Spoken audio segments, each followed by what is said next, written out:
In every family, there's a success story everyone talks about, and there's the one they assume will figure it out.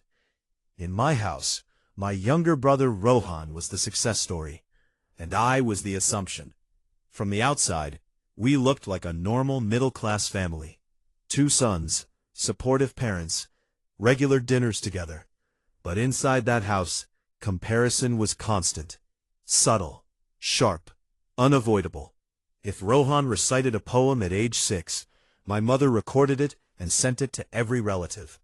If I won a school competition, my father would say, "That's good, but your brother has natural stage presence." If he scored 82%, "He's brilliant, just careless."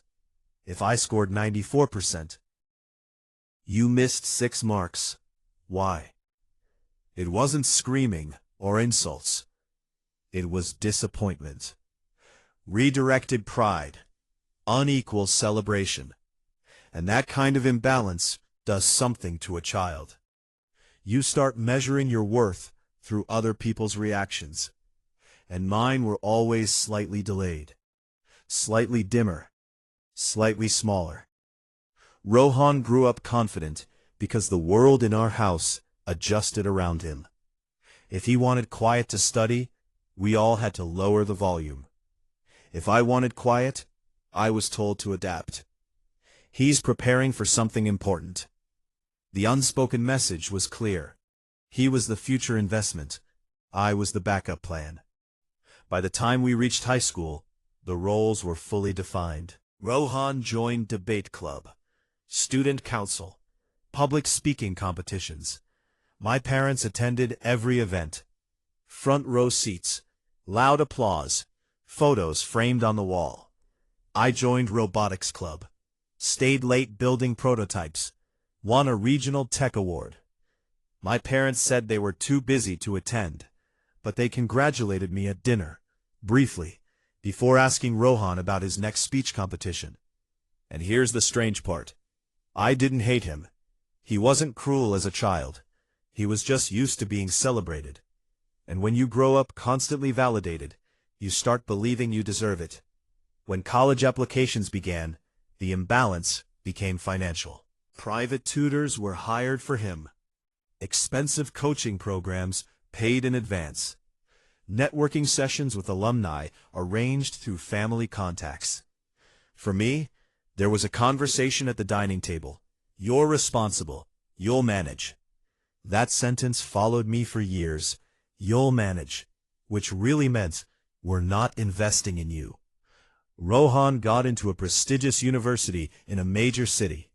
There were suites distributed to neighbors. Relatives called to congratulate him.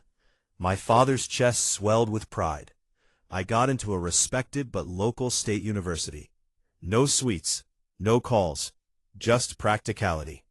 Good, it's affordable.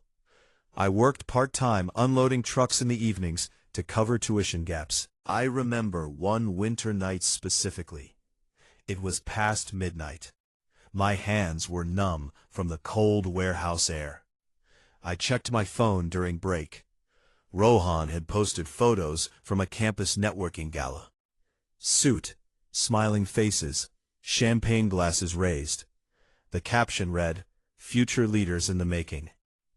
I looked down at my steel-toe boots covered in dust, and something shifted in me.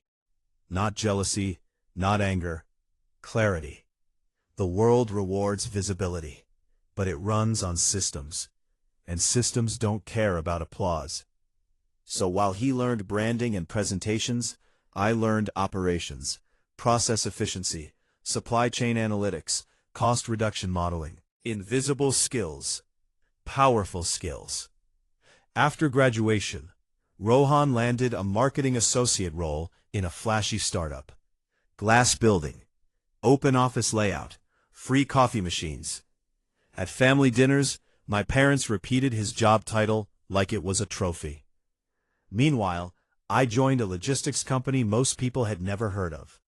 As a junior operations analyst. The first time I explained my job at dinner, Rohan smirked. "So you basically track inventory?"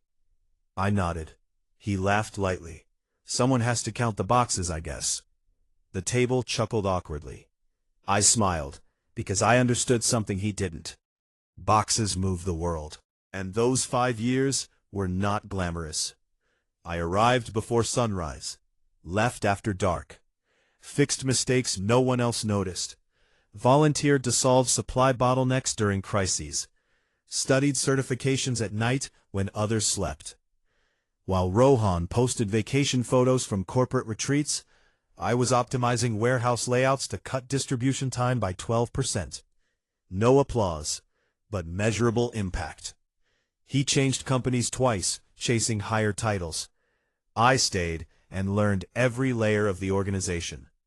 I learned how contracts were negotiated, how vendor relationships were maintained, how margins were protected, how executive decisions were made when numbers didn't add up.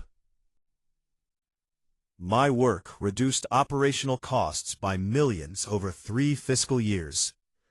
That's when leadership noticed. Promotion to operations manager, then senior manager, then director. Each step earned, not gifted. But at home, nothing changed. At gatherings, relatives still asked Rohan about big campaigns. When someone asked what I did, the conversation rarely went deeper than 30 seconds. And strangely, that stopped bothering me. Because by then, I understood value differently. Then the market shifted. Startups collapsed. Budgets tightened. Marketing departments were cut first. Rohan's company downsized. He was laid off. At first, he treated it like a vacation. Something better will come. It didn't. He joined another firm, left within a year. Joined another layoff. Resume instability began to show. Meanwhile, our logistics company expanded nationally, then internationally. Because in economic uncertainty, supply chains matter more than slogans. 6 months before everything changed, I was promoted again. Chief Operations Officer, COO, board-level meetings, strategic oversight, multi-million-dollar decisions, but I didn't announce it dramatically to my family, because validation was no longer my fuel. Stability was. Then one evening, my phone rang. His voice was different, lower, less certain. He had been laid off again, this time with severance barely covering rent. Silence lingered between us.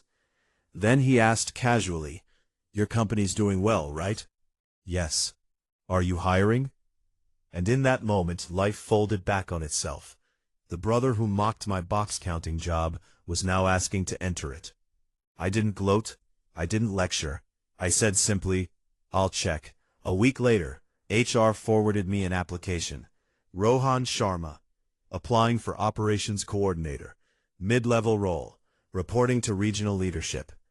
He had no idea the final approval chain ended with me.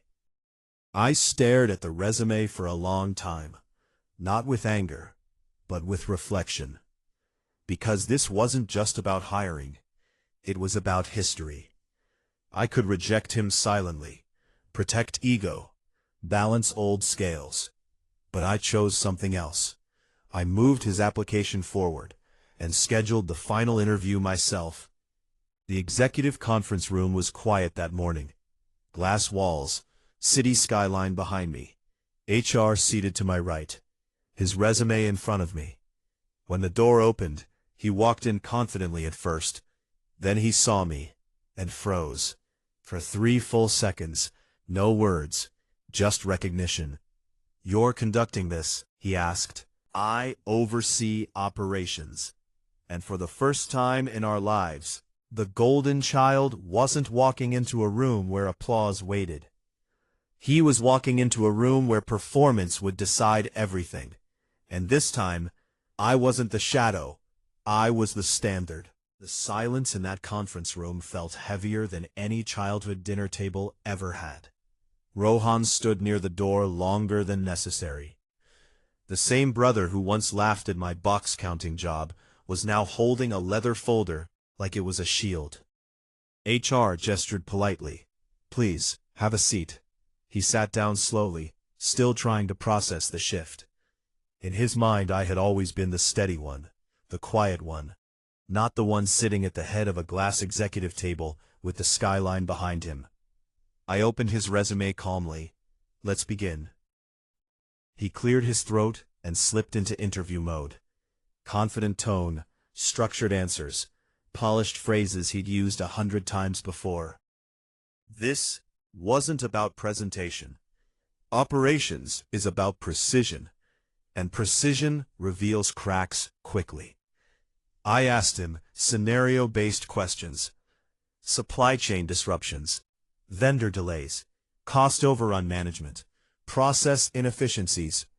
At first, he answered broadly, high-level ideas, theoretical responses. So I leaned forward slightly. Give me a specific example. He hesitated. For the first time in his life, charm didn't work. Confidence wasn't enough. This room required experience, and experience can't be improvised. The HR representative watched quietly as the dynamic shifted. Rohan wasn't being attacked. He was being evaluated. Fairly. Professionally. The same way every candidate was. Halfway through the interview, he stopped trying to impress me and started answering honestly. I haven't handled that directly, he admitted. I've mostly worked on campaign coordination. There it was. Vulnerability.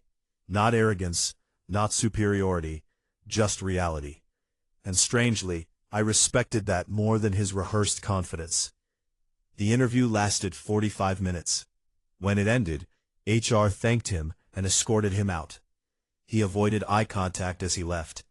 Not from shame, from recalibration. The golden child narrative was dissolving. After the door closed, HR looked at me carefully. Conflict of interest? She asked gently. I shook my head. He'll be evaluated on performance like anyone else. And I meant it. Later that evening, my phone rang. Rohan again. His voice quieter this time. You were different in there. How? I asked. Serious, direct, he said. I was working, I said. There was a long pause. Then he asked something unexpected. Was I terrible?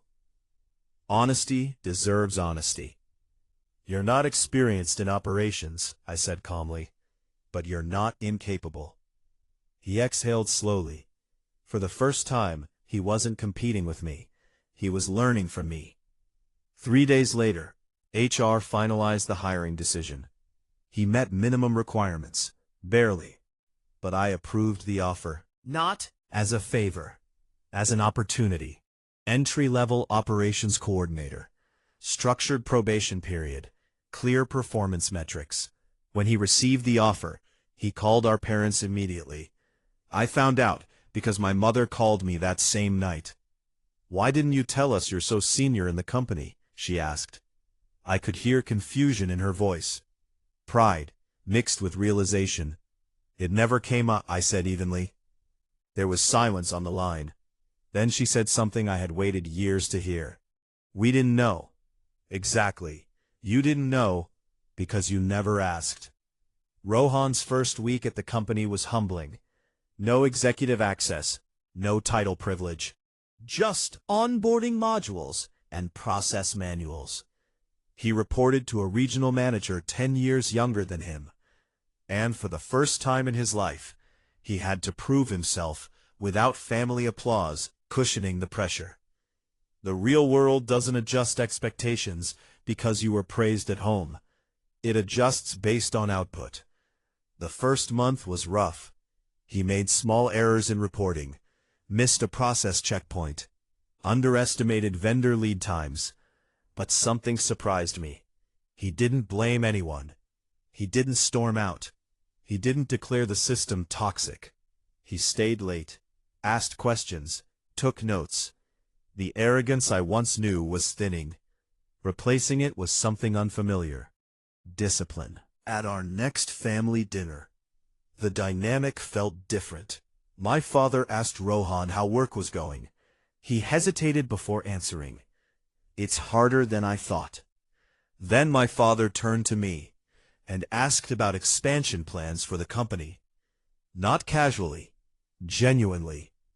For the first time, the conversation wasn't centered around one son's potential. It was balanced. That shift was subtle, but monumental. Months passed.